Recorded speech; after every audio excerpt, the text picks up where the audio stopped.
I would say because of that, you got to have some type of organization from everybody down to your cook all the way up to your head guides, your owners. Without organization, I mean, things get left behind, whether it's as simple as, you leave a decoy somewhere and then all the way up to not letting someone know that, you got a CV boot that's ripped on the Polaris or whatever.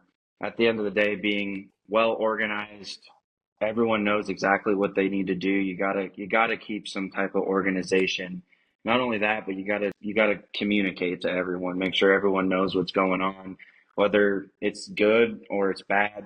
It's better to just be in the know all the time and just pass that through straight down the line. Yeah, 100%, man. And so, Sam, can you just kind of back up into your story of how you got involved with Whiskey Sloughs? When I first came and met them, it was just Hunter, Bob, and Grant, but now you came into the mix several years ago now at this point, and just kind of how you got into this role that you're at, and just kind of break down what is your exact role here at Whiskey Sloughs. Yeah, so I guess first off, I'll kind of start off how I kind of got into it. I went to school here in Kearney for college, got my degree in wildlife biology, so I'm always been kind of just wildlife minded. While I was here, I think I was out scouting or doing something, and I ran into Hunter and Justin, and through that, they were like, "Hey, we kind of want to hunt the same place. Let's kind of work together." And basically just kind of hit it off. And, every weekend it seemed like pretty much we were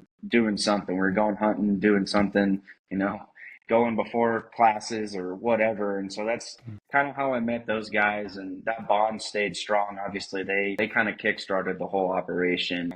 And I was working for the Game and Parks at the time. And basically, it was, do you want to keep doing prescribed burns and doing spraying noxious weeds and all that crap, or do you want to hunt for a living? So the decision was pretty dang clear there. And so they hired me on as an employee, and kind of just, that first year, no matter what company you're in, whether you're a fast food joint or, you're some multi-millionaire company, everyone kind of starts off and it's a battle. It's like a constant battle to just, you're learning so much, you're intaking so much, and those guys that you have with you on day one, if they stick around with you, years into it, that bond that you have is just, it's strong as can be. And so, that just built the relationship, built the trust, earned their trust, and just worked my way up into ownership. So that's kind of how that came about. As far as, my role within the company, so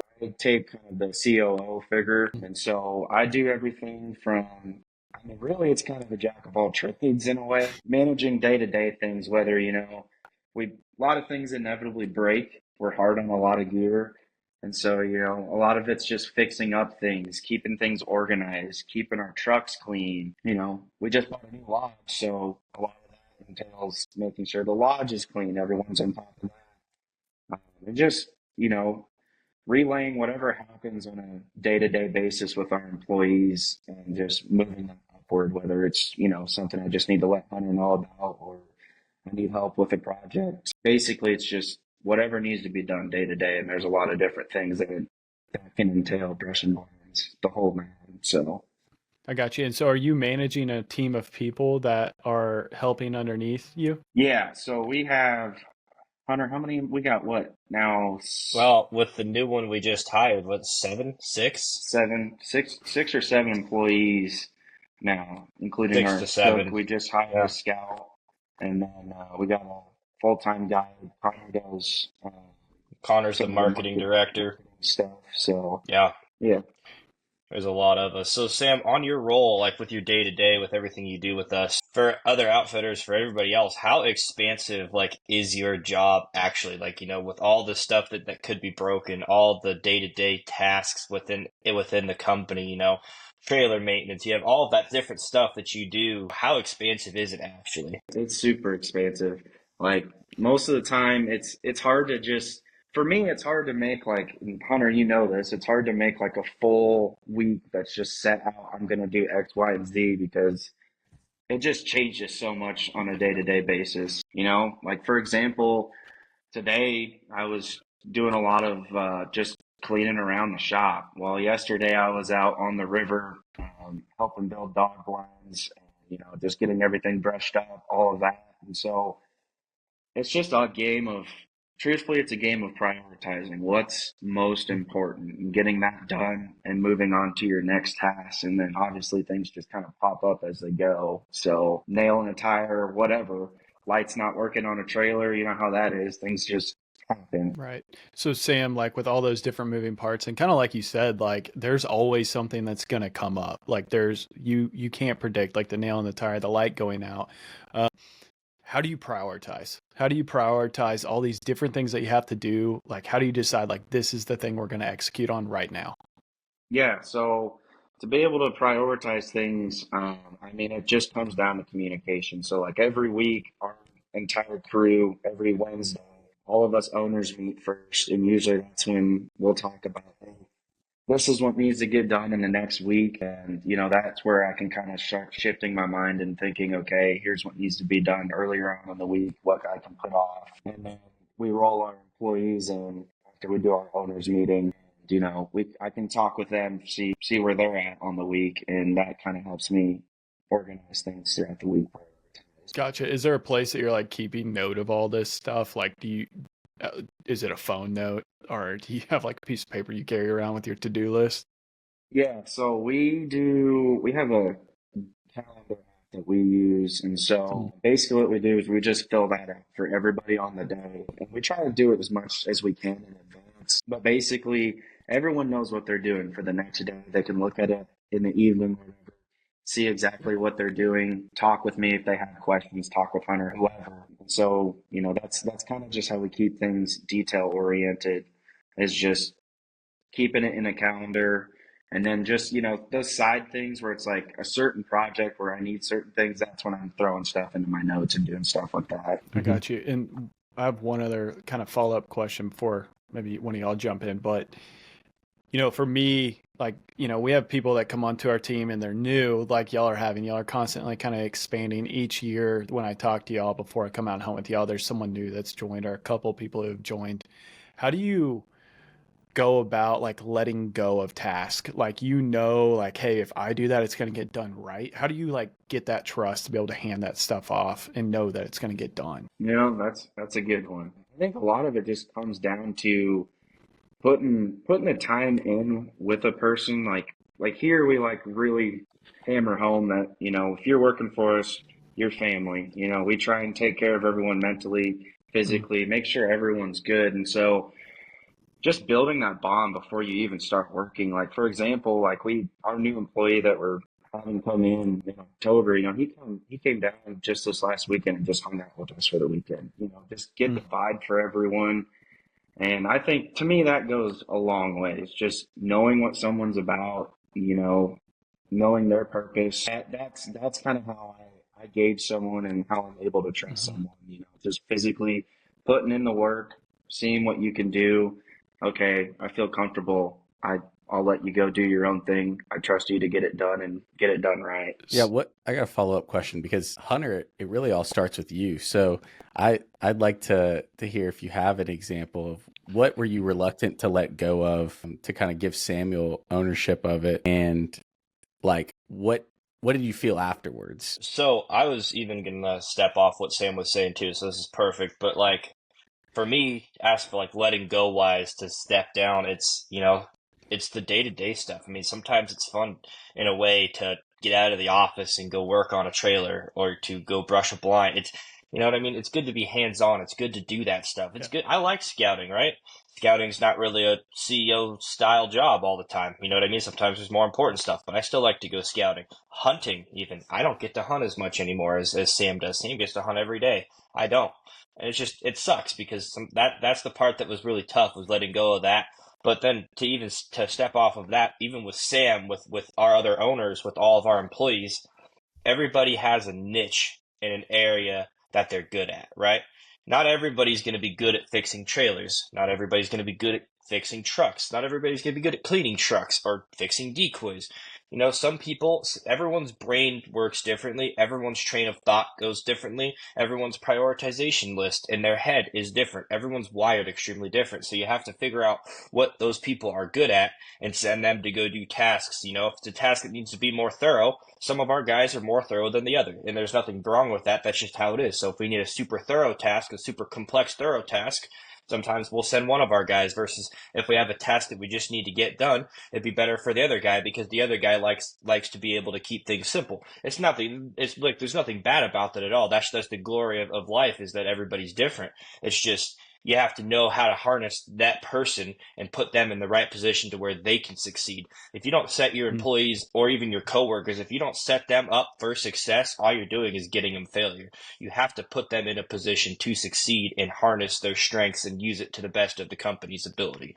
And so that's where Sam does a fantastic job at that. I pass that down to him. Him and I are on the same page. So what I'll do is, we'll go through the task week and I'll say, this is what I need done on my side for my part of the business. Sam, assign that how you will. And then Sam goes, this is what I need done. And then we write that into the calendar. And then Bob and Grant, they all say, okay, these are what I need done. And they all go to Sam. Sam prioritizes it down to the employees. He works it through us, or it goes back to Bob or Grant or whoever, you know what I mean? Whoever's best fit, like I said about character.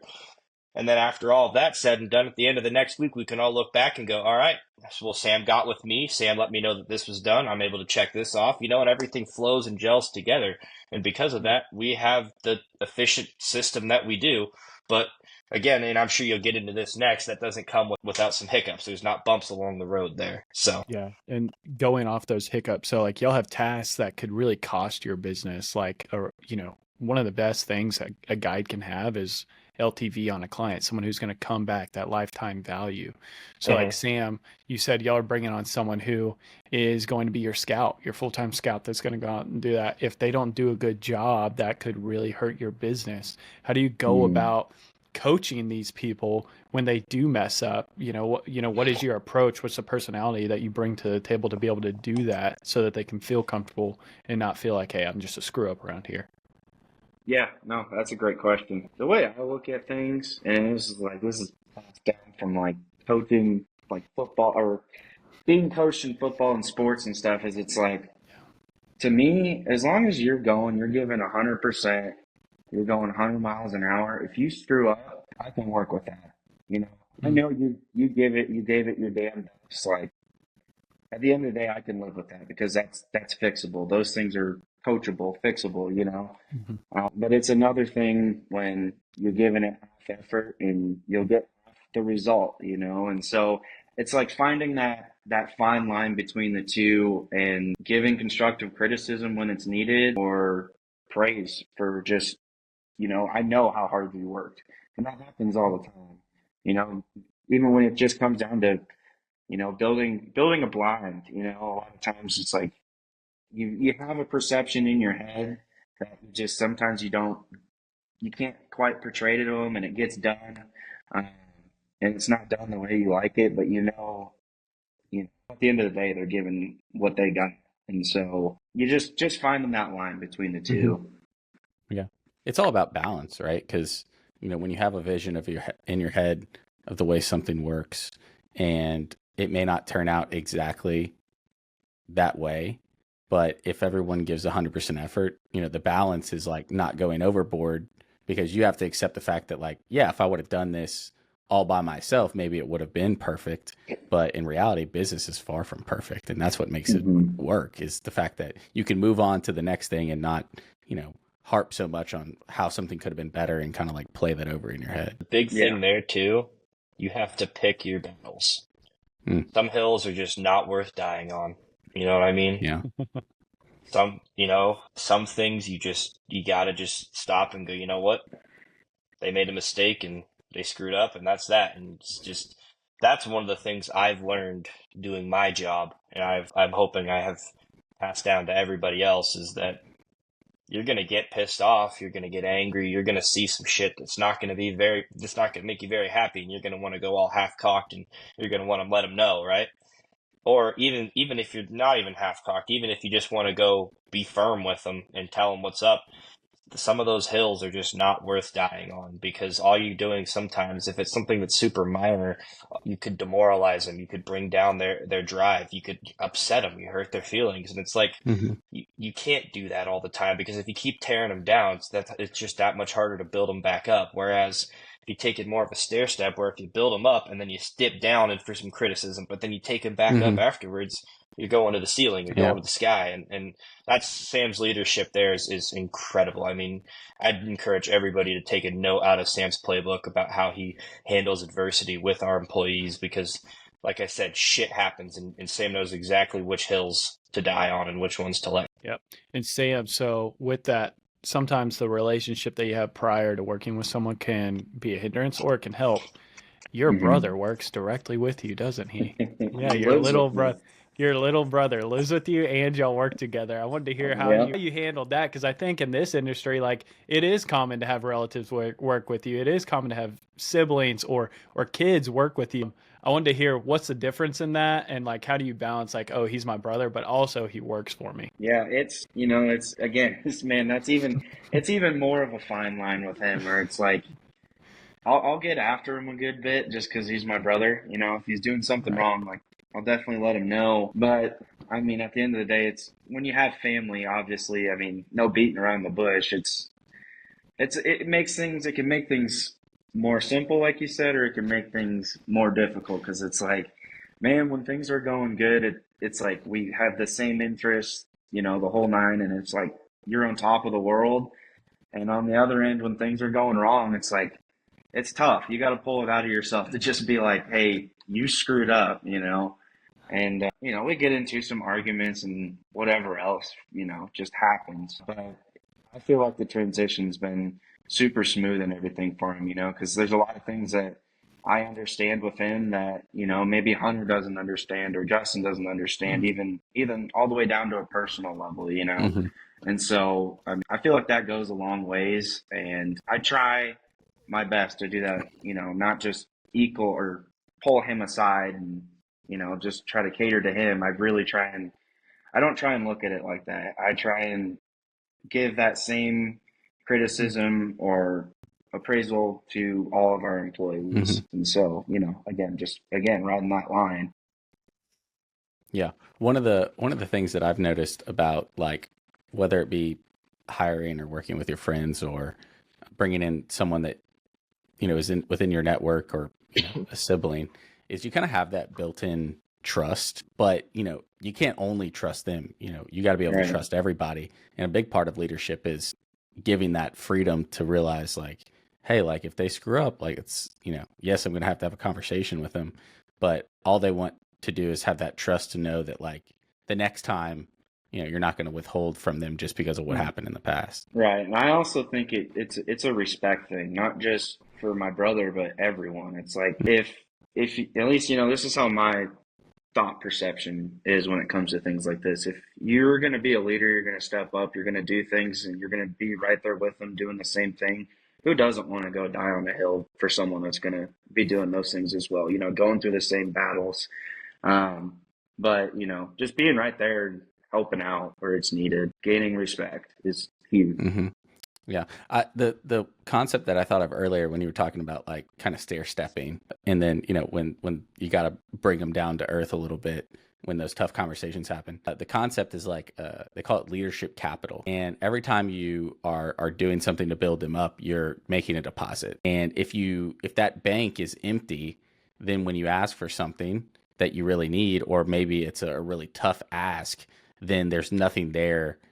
They're already so low, right? Or your bank account balance is low with that individual person, or it could be the whole organization. So as long as you keep making deposits, right, that's like the goal, is you want to have a huge bank balance there. So when shit comes up and shit goes wrong, you get to draw on that account. It's an interesting concept. That is a good way to put things into perspective. For sure. So, Sam, we've talked a lot about more of the outside of the field stuff. So scouting, maintenance, everything along those lines.